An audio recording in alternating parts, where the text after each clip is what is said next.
The family, they very well knew. I mean, in those days, it was minute to minute. You know, you had her listed for a transplant, but whether or not she was going to make it through the day. At that point, I feel like it was about a week that we didn't really know if she was going to pull through. For almost a year, Josie Basta had played the waiting game for a new heart.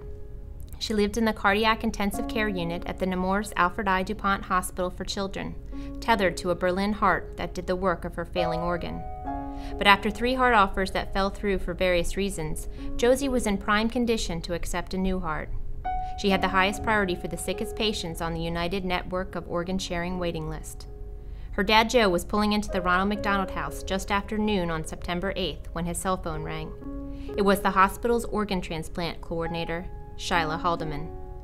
"We have a heart for Josie," she said. It was very exciting to be able to tell the family that, you know, that they had braced themselves and we had braced ourselves for the fact that this was going to be not what we had hoped for 6 months beforehand.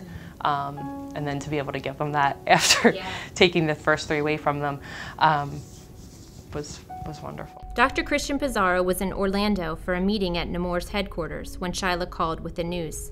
He scrambled to locate his lost wallet and caught a plane. Just as they had with past offers, Joe and Marge kept the details of the transplant from Josie. She became angry when a nurse told her she wouldn't be getting her 4 p.m. medicine, couldn't drink any water, and needed a full-body bath.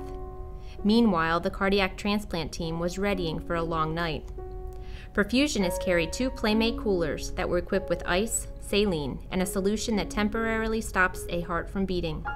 At about 10:30 that night, Shyla popped her head into the family room and announced the heart was a match. Pizarro arrived at DuPont 5 minutes before midnight. 25 minutes later, sirens and flashing lights announced the arrival of Josie's new heart.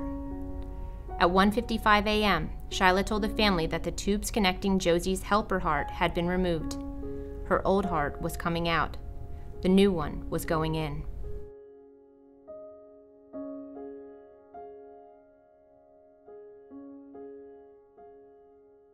This was the longest time Dr. Pizarro had ever had a patient wait for a new heart.